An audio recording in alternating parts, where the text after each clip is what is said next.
Radhika Yadav murder case, sector 57, Gurugram, Haryana. Sushant लोक ऐसा बढ़िया लोकेशन, कॉमर्शियल बिल्डिंग, डीएलएफ के पीछे सुशांत लोक सेक्टर 57 में रह रही राधिका यादव मात्र 2 महीने हुए थे टेनिस एकेडमी खोले हुए। अब आप बताइए, अगर उसमें करोड़ों रुपए लग रहा है तो कोई ना कोई तो डिसीजन रहा होगा टेनिस एकेडमी का, कोई ना तो कोई लक्ष्य रहा होगा टेनिस एकेडमी खोलने का।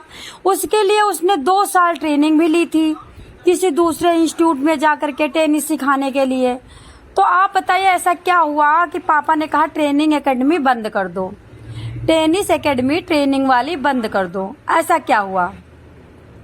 बाकी पापा ने और भी बताया है कि मेरी बेटी रील डालती थी, रील जो कि मुझे पसंद नहीं था। तो भैया अभी ये भी कोई बड़ी बात नहीं है। क्या आप नोकिया मोबाइल चलाते थे तो अभी बड़ा वाला मोबाइल नहीं चला रहे हो? अभी आप स्मार्ट मोबाइल नहीं चला रहे हो? तो ये तो गलत बात है। जो पापा ट्रेनिंग एकेडमी खुलवा सकता है वो कभी भी रील पे कोई ऑब्जेक्शन नहीं लगाएगा, क्योंकि वो भी समझ चुका था कि साइकिल का जमाना अब नहीं है, अब तो बुलेट का जमाना है। दोस्तों बताना चाहूंगी, अब हम अपने घर में सेफ नहीं हैं। हमें हमारे घर में कोई आके मार सकता है, हमें हमारा बाप भी 1 सेकंड में बैठ करके मार सकता है, हमारी माँ भी हमें कूट सकती है। अभी आपने सुना ही क्या बोली, हाथ पर उसने गोदना गुदवाया अपने पति का, उसको चूमा करती थी। आई लव मेरी जान उस हाथ के गोदने को, और उसी हाथ से बोल रही है, इशारे से बोल रही है गोदने को, इसको इतना भूनो, इतना भूनो, इतना भूनो कि इसके पड़खंचे उड़ जाएं। पति को प्रेमी से बोल रही है। मैं तो सच बता रही हूँ, मेरी तो आवाज बहुत आज बड़ी दर्द भरी है, मतलब मोटी है दर्द में। मतलब एक बाप करोड़ों रुपए खर्च करता है, उसके बाद बेटी को लंदन दुबई ले जाने की, और सुबह 4 बजे जगाता है, जिम साथ ले जाता है, एकेडमी साथ ले जाता है, बेटी को इतना प्रेम करता है। बेटी इतनी मतलब टैलेंटेड थी कि 25 साल की उम्र में वो इंटरनेशनल प्लेयर और इतने सारे अवार्ड पा जाती है। उसके बाप कहता है रील मत डालो, जबकि आपको पता है ये जो खेल है टेनिस वाला, इसमें अंडरवियर छोटी छोटी आती हैं, छोटे छोटे कपड़े पहने जाते हैं, सब कुछ दिखाई पड़ता है। यूं समझ लो कि फुल बाजू नहीं पहन सकते, क्योंकि इनमें कपड़े में इनके जो टेनिस के थिंग्स होती हैं ये अरझने का डर रहता है, इसमें मतलब फंसने का डर रहता है। इतने छोटे कपड़े, तब तो बाप को नहीं लगा कि रील डालती है, तब तो नहीं लगा कि बदन दुनिया देख रहा है। फिर उसके बाद मैं बताना चाहूंगी ये बात अंदर की कुछ और है, लव एंगल तो कतई नहीं है, क्योंकि जिस रील की बात बाप कर रहा है वो लड़का आकर के इलामुल हक वो कह रहा है कि देखो मैं मुंबई में रहता हूँ, मैं दिल्ली में तो रहता नहीं हूँ, न गुड़गांव में रहता हूँ, और मैं गाने बनाता हूँ और गाने को शूट करता हूँ और गाने चैनल पे डालता हूँ अपने, और मेरी कोई खास लेन देन नहीं है इससे। एक गाना था जिसमें मैंने शूट किया था, इसने खुद कहा था कि मुझे शूटिंग करनी है, मुझे बहुत अच्छा लगता है कि मैं कुछ और करूं सोशल मीडिया पे, तो इसको मैंने बुलाया था क्योंकि ये उस लायक थी, देखने में अच्छी थी, तो हमने बुलाया। तो बस उससे ज्यादा हमारा कुछ नहीं है। इसने हमारा गाना भी शेयर नहीं किया, इसने हमारे गाने का प्रचार नहीं किया।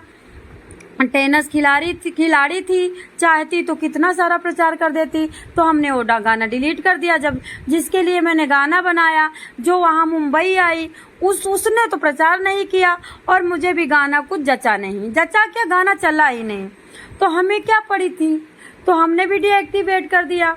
तो दोस्तों ऐसी जो लड़की लव एंगल में फंसती हैं वो कभी टेनिस खिलाड़ी नहीं बनती हैं, वो कभी टेनिस कोच नहीं बनती हैं, वो कभी 4 बजे उठ करके जिम नहीं जाती हैं, क्योंकि वो रात भर तो चैट करती हैं अपने मतलब बॉयफ्रेंड से।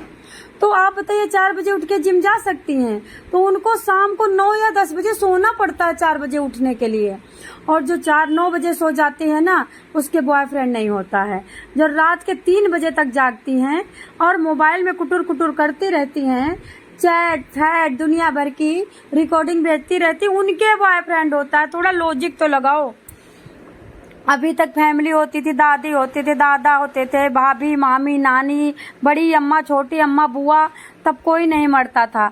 अब एक फैमिली होती है, मियाँ बीबी और एक बच्चा, उसमें भी पति बच्चे को मार रहा है, बच्चा पति को मार रहा है, मतलब बाप को मार रहा है, माँ बेटे को बेड में भर के कूट रही है, माँ पति को कूटे दे रही है प्रेमी के लिए। तो भैया वही परिवार सही था जहाँ सास ससुर और सब सारे बूढ़े उड़े रहते थे, बुआ रहती थी, वही परिवार सही था। अब बताइए, अब जितनी प्यारी लड़की नहीं मरनी चाहिए थी, अभी ये देश का नाम करती, ये बहुत कुछ करती। उन ईंट गारा करने वाली लड़कियां जो कष्ट उठा रही हैं, उनकी प्रेरणा बनती है। ये बहुत सारी लड़कियों को आगे मोटिवेट करती। इतनी अच्छी लड़की तो नहीं मारनी चाहिए थी। मैं बता दूं, इसका पापा इसका नहीं मार सकता, उसने इसको नहीं मारा है, झूठ बोल रहा है, वो किसी को बचा रहा है, यही बात सत्य है। जैसा कि उसकी माँ भी बयान गलत दे रही है, उसका चाचा भी बयान गलत दे रहा है। सीने में बताया गया, पीठ में गोली मारी, पीछे से गोली मारी। अरे पीछे से कौन गोली मारता, वो भी पापा। अरे कुछ बहस हुई होगी, 2 महीने से बहस हो रही होगी।